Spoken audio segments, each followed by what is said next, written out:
Digo, voy a hablar de plantas, particularmente del bosque seco en Mesoamérica. Esto va a ser muy repetitiva con lo del cambio climático, pero quiero señalar qué es lo que está pasando en el contexto de las plantas. Las especies, bueno, las plantas, al igual que muchos organismos, las se pueden adaptar, cambiar de distribución, no extinguirse.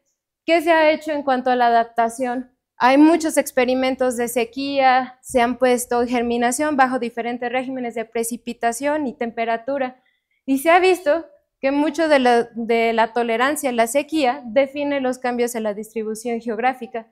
Recientemente salió un estudio de avia religiosa que se ve que puede cambiar sus rangos altitudinales también por sus adaptaciones, pero pues no todas las especies tienen esta capacidad de respuesta. Entonces, el riesgo de extinción es muy grande.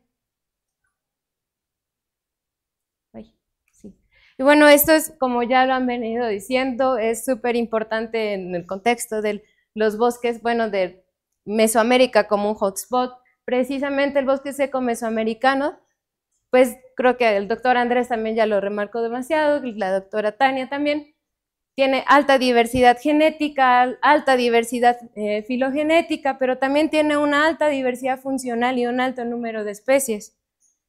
Estos bosques tienen una historia muy interesante. Este mapa que les muestro es cómo se ha identificado los bosques secos, bueno, la flora de los bosques secos, de acuerdo a la disimilitud que existe. Y lo que encontraron es que hay dos diferentes, bueno, en la flora de los bosques secos hay dos diferentes patrones, o clados por así decirlo. Hay uno en el Pacífico y hay uno en el Atlántico mexicano. Y esto lo relacionan con los endemismos y, como el doctor Andrés mencionó, con las cadenas montañosas. Para la flora del bosque seco dicen que los linajes más antiguos divergieron del oeste de México, donde está uno de los refugios del Pleistoceno de los bosques secos, y los más recientes emergieron del centro de México. Y bueno, aquí les marco donde, bueno, es de esto, todo esto que está en rojo y lo que está en morado. Y bueno, como ya mencionó el doctor David, que ya aquí está el autor, este es uno, yo creo, de los pilares de esta pregunta que yo me hice, de las áreas naturales protegidas, donde evalúan un montón de organismos, buenos organismos, pero enfocándome las plantas, en estas dos, si no estoy mal, David, este dice que son los árboles y estas son epífitas, ¿cierto? Bueno, lo que nos está queriendo decir aquí es que hay una disminución de la cobertura forestal y aquí incrementa las leñosas, sí, ¿verdad? Y las pioneras. Entonces, es una gran alerta de que en las áreas naturales protegidas ahí puede haber cambios de sucesión secundaria. Por eso nosotros, bueno, con este proyecto nos preguntamos que cómo se modificarán los patrones de diversidad taxonómica y filogenética del bosque seco mesoamericano en contexto de cambio climático y pues qué tan eficientes van a ser las áreas protegidas para proteger estos cambios. Lo que hicimos, primero seleccionamos alrededor de 800, 900 especies de 5 familias representativas en términos de endemismo e historia evolutiva del bosque seco. Tomamos puntos desde Dry Flor y GBIF, hubo una depuración y todo.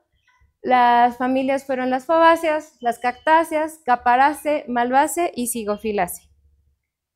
Bueno, después de todo el proceso que se tiene que realizar para el modelado de nicho y la distribución potencial, nosotros utilizamos un enfoque de bioensamble. Lo hicimos para el presente y para las proyecciones futuras de 240, 60 y 80, bajo 2 escenarios de dispersión.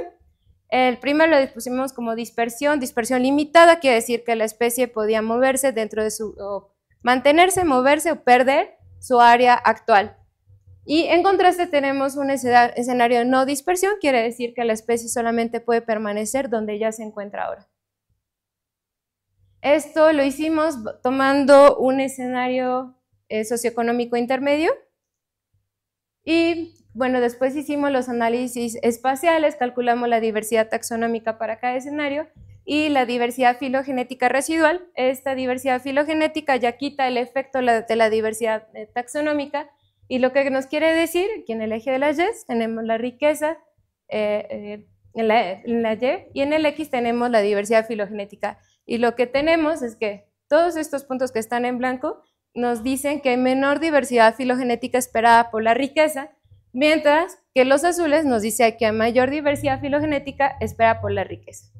Además de otros análisis, aquí solamente por tiempo les voy a mostrar los análisis de beta temporal, que es decir, el cambio de presente a futuro. Y bueno, para evaluar los cambios en las áreas protegidas, nosotros tomamos los polígonos de las áreas protegidas de World Database. Una vez que teníamos esto, hicimos un modelo nulo utilizando un muestreo Monte Carlo. Entonces teníamos un valor observado, que es el cálculo de la diversidad, de las diversidades que nosotros hicimos, con un valor aleatorio y se hizo una desviación estándar. Este muestreo se hizo por cada núcleo. Bueno, aquí el bosque seco se divide por núcleos florísticos, nosotros aquí tenemos a Mesoamérica, y se hizo por 100 celdas, dentro y fuera. Se comparaban los valores dentro de las áreas protegidas por fuera. Y lo ejemplificamos de esta manera. Aquí en verde, bueno, está aquí una línea roja, que esto es el azar. Si los valores nos salían por arriba de la línea roja, es que había mayor representatividad de la diversidad que el azar. Mientras que si los valores estaban por debajo de la línea roja, quería decir que había menor representatividad de la diversidad en las áreas protegidas que el azar. Bueno, ¿qué tenemos? Aquí en estos mapas, esto es para el presente, esta es la diversidad taxonómica, lo más rojo es donde está concentrado más especies, esta es la diversidad filogenética. Para la diversidad taxonómica podemos identificar que hay mayor diversidad o mayor número de especies en los bosques secos del Pacífico, si recuerdan la clasificación que se hace para la flora. Y para la diversidad filogenética residual, aquí los colores rojos es donde hay mayor diversidad filogenética esperada por la riqueza, mientras que a los azules es que hay lo contrario. Entonces, para los bosques secos de Mesoamérica, en general lo que tenemos es que hay menor diversidad filogenética esperada por la riqueza.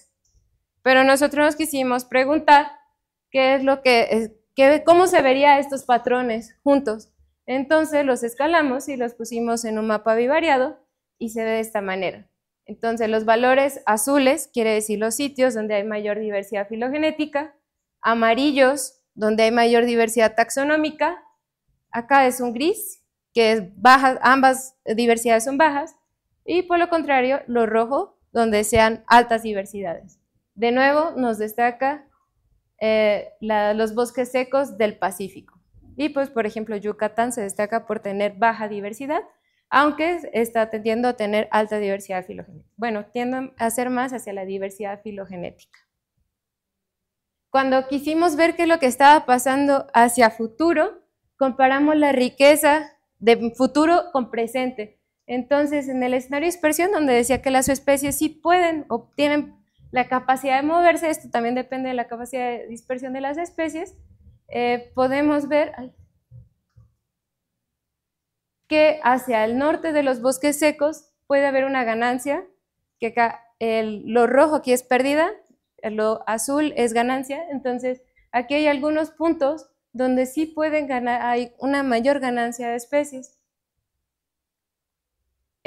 Acá hacia Yucatán hay una pérdida, que es lo que he visto que se ha repetido un poco con las charlas pasadas, pero cuando las especies no se pueden mover, que considerablemente es un escenario más realista debido a que la velocidad del efecto del cambio climático es mucho más rápida que la capacidad de dispersión de la mayoría de las especies, pues por eso lo consideramos un realista. Entonces, en este escenario la mayor pérdida fue en el 2080, sobre todo en la península de Yucatán.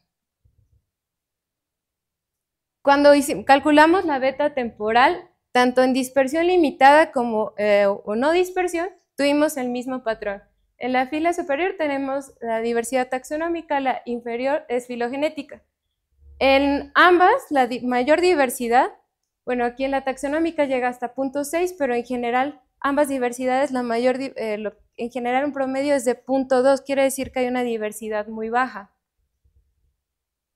Entonces, como les digo, ambas diversidades tienen una baja beta temporal, pero no sé si podríamos llegar a pensar que esto nos está hablando de estabilidad, o sea, el cambio de presente a futuro, pues no es tan significativo. Pero hay que pensar que de las especies con las que yo estuve trabajando está la familia Fabaceae, que está muy reconocida, que es una de las familias que tienen especies más tolerantes a la sequía. Entonces, quizá pues nuestro resultado puede estar sesgado a esta familia, o que esta familia puede estar colonizando el bosque seco y haciendo una homogenización biótica que le permite ser más estable.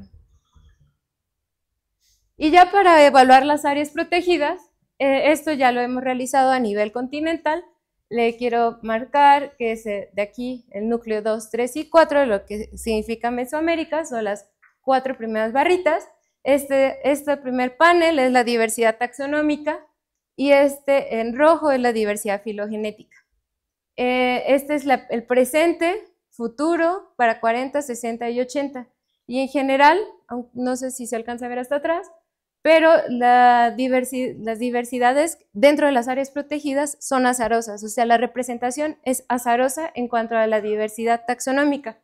Mientras que algo importante es que para la diversidad filogenética, México, el núcleo que tuvo mayor diversidad taxonómica, tiene menor diversidad filogenética en las áreas protegidas. Y esto se mantiene constante tanto en presente como en los escenarios futuros. Entonces, como les decía, la diversidad taxonómica es igual al azar en las áreas protegidas de los bosques secos de Mesoamérica, y México tiene baja representación filogenética de las áreas protegidas. Entonces, ya como conclusión, tenemos que los bosques secos del Pacífico tienen mayor diversidad taxonómica y filogenética, que coincide con que sea uno de los refugios del Pleistoceno. También tenemos que los bosques secos del norte de México destacan por tener mayor diversidad filogenética y que donde podría haber mayor ganancia de especies, pero también hay una mayor beta temporal filogenética, aunque no es muy diferente, ¿no? Creo que llega hasta 0.3. Esto también nos puede estar hablando que puede ser una migración de especies más cercanos como los desiertos y pastizales. Y por último, es que las áreas protegidas o los polígonos actuales en México no son lo suficientemente efectivas para proteger la diversidad de plantas, al menos para las que yo estudié, por lo que es urgente mejorar las estrategias de conservación, considerando también escenarios de cambio climático global y también incluir otros aspectos de la diversidad. Y pues con esto quiero concluir y agradecerles a ustedes.